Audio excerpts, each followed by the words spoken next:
Salomon, grand malgré les liens. Nous savons que Salomon est le fils que David a eu avec Bathsheba. Bathsheba, c'était la femme d'Uri, un général de l'armée de David. David a aimé cette femme. David a commis l'adultère avec cette femme. Et David a tué le mari de cette femme. Le premier enfant qu'ils ont eu, l'enfant est mort. Et après, le deuxième, c'est Salomon. Aujourd'hui, on pourrait dire, il y a des liens. Si on voit des souffrances dans la vie de Salomon, on va dire non, non, non, c'est parce que Salomon est issu d'une union illégitime. Il est issu d'un mariage irrégulier. Mais écoutez, quand Salomon est né, avant qu'il ne naisse, Dieu dit ceci à David. 1 Chronique 22, 9 à 10. Voici qu'un fils t'est né. Lui sera un homme de paix. Et je le mettrai en paix avec tous ses ennemis alentour. Car Salomon sera son nom. Dans Salomon, il y a le mot Shalom.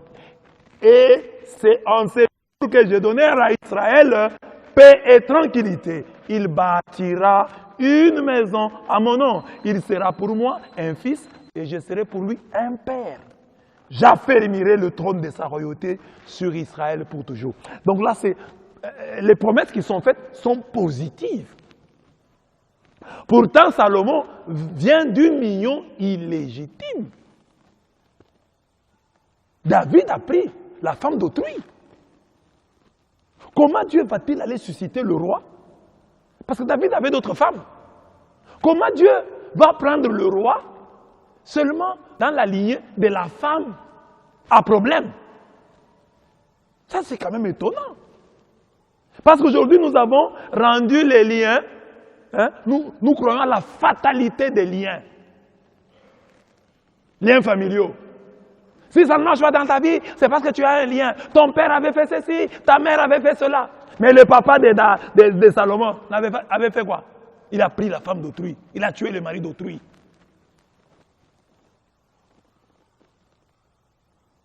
Il n'y a pas de fatalité, bien-aimé. Il n'y a pas de fatalité dans la vie. Tout peut être triomphé. Tout peut être vaincu. Un chrétien peut triompher de tout.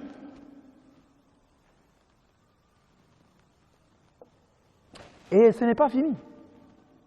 Le Seigneur va donner un ordre pour qu'on donne à cet enfant le nom de Yedidia. Yedidia signifie bien-aimé du Seigneur. 2 Samuel 12, 24 à 25. Donc Salomon a été appelé le bien-aimé du Seigneur. Mais c'est un enfant issu d'une union illégale.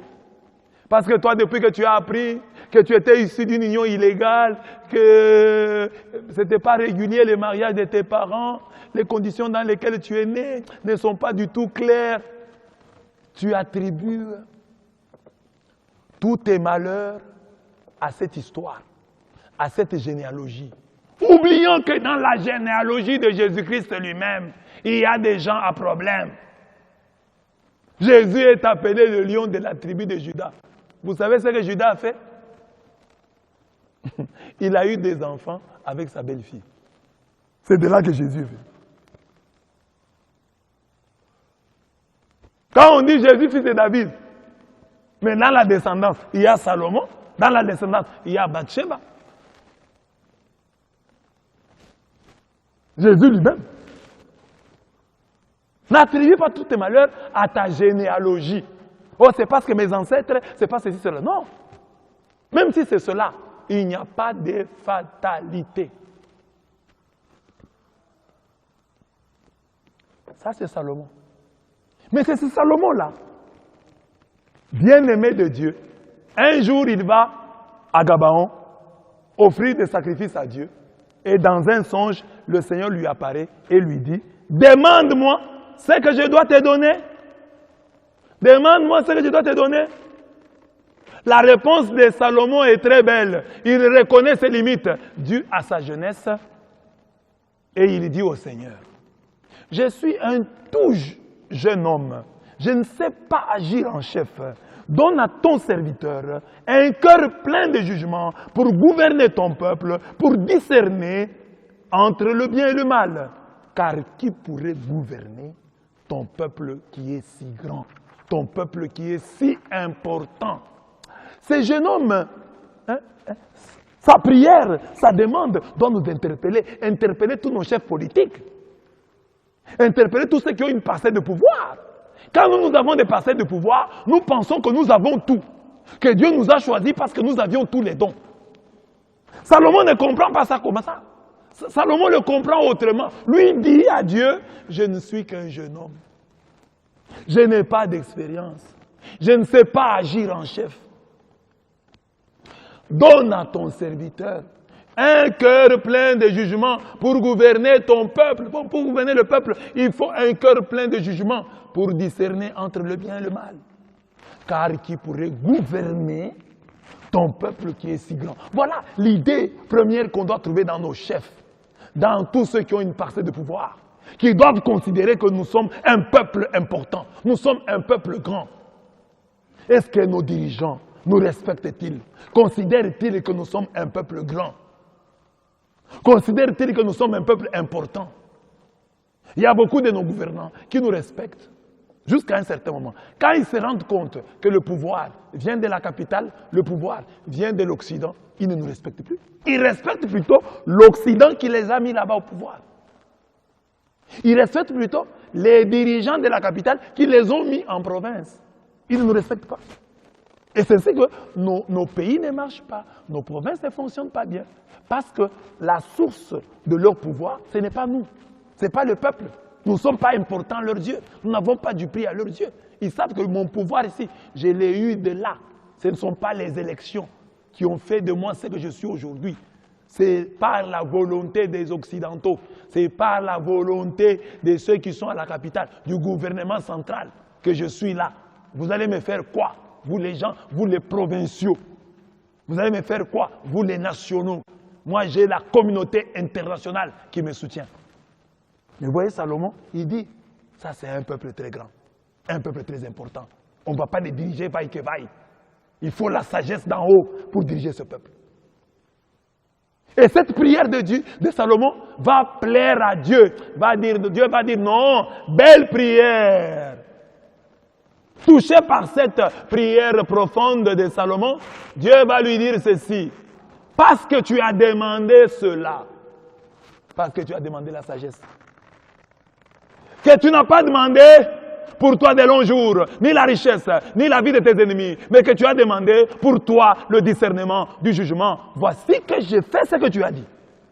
Comme tu as demandé la sagesse, je vais te donner la sagesse. Je te donne un cœur sage et intelligent, comme personne d'autre ne l'a eu avant toi et comme personne ne l'aura après toi. Et même ce que tu n'as pas demandé, je te donne aussi une richesse et une gloire comme à personne parmi les rois.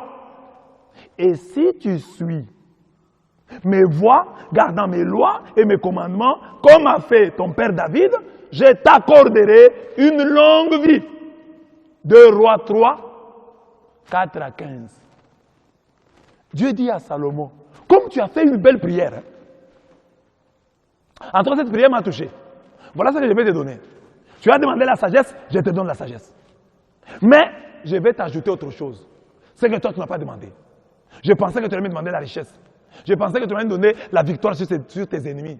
Je pensais que tu allais me demander une longue vie. Mais comme tu n'as demandé que la sagesse, tu as pris au sérieux mon peuple, tu as eu peur de les diriger, alors voilà ce que je vais te donner. Tu as demandé la sagesse, je te donne la richesse. Tu n'as pas demandé la gloire, je te donne la gloire. Tu n'as pas demandé la longue vie, je te donne la longue vie, mais à une condition. La richesse, je vais te donner, sans condition. La sagesse, je vais te donner, parce que tu m'as demandé. Mais la longue vie, je ne te donnerai que si tu gardes mes lois. Si tu suis mes commandements. Voilà la prière. Elle rejoint les paroles du Christ. Le Christ qui nous dit, cherchez d'abord le royaume des cieux et tout le reste vous sera donné par surcroît. Matthieu 6, 33. Donc, les liens existent. Mais nous triompherons des liens. D'abord par la foi de nos parents. Les parents de Salomon avaient des contacts avec les hommes de Dieu. Les parents de Salomon, malgré leur péché, parlaient à Dieu. Dieu a parlé à David, Dieu a dit, cet enfant sera béni. Dieu est passé par Samuel. Samuel est venu avec un message. Il a dit à David, cet enfant s'appellera Yedidia. En plus du nom de Salomon, sera Salomon Yedidia. Le pacificateur et le bien-aimé de Dieu. Et puis, l'enfant lui-même, Salomon lui-même, parce qu'il est allé à Gabaon. Il n'était pas à Gabaon pour jouer au football. Il n'était pas à Gabaon pour blaguer. Il était parti en mission religieuse. À Gabaon, il était parti pour offrir des sacrifices. Et il a offert ses sacrifices. Et la nuit, quand il a dormi, Dieu est content de ses sacrifices. Dieu maintenant lui est apparu et dit, tu veux que je te donne quoi? Petit, je te donne quoi? Il lui a dit, donne-moi la sagesse. Dieu a dit, ah voilà, belle prière. Sagesse, je vais te donner. Richesse, je vais ajouter. Et gloire, je vais te donner. Mais quant à la longue vie, je vais te aussi donner. Mais à une condition, respecte mes lois, fais comme ton père David. Salomon a vaincu les liens. Dieu lui a bien parlé. Parce que beaucoup de gens peuvent interpréter, non, Salomon, comme il a mal fini, il est devenu polygame, c'est suite au lien. Non, non, non.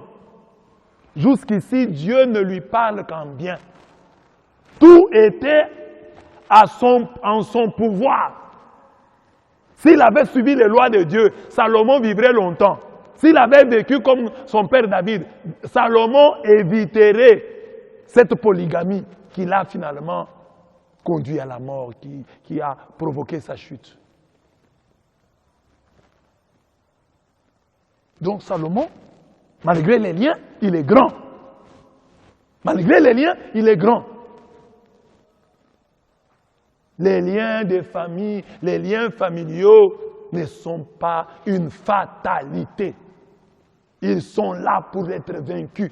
Tu peux les surmonter, quel que soit ce qui a été fait dans ta famille. Et je ne cesse de te le dire, il y a un sang qui crie plus fort que le sang de ta famille. Si le sang de ta famille te réclame et dit, il doit être pauvre, il doit être bloqué, parce que son père a fait ceci, parce que sa mère a fait cela, sa mère s'appelle Bathsheba, son père s'appelle David. Aujourd'hui, dans le Nouveau Testament, le sang de Jésus-Christ crie plus fort que celui de la famille. Quelle que soit la malédiction qu'il y a dans la famille, le sang de Jésus doit plaider ta cause, plus que le sang de la famille, le sang qui coule dans tes veines. Le sang qui a coulé à Golgotha est plus puissant que le sang qui coule dans tes veines. Et le sang qui a coulé à Golgotha annule toute la malchance, toute la malédiction contenue dans le sang qui coule dans tes veines.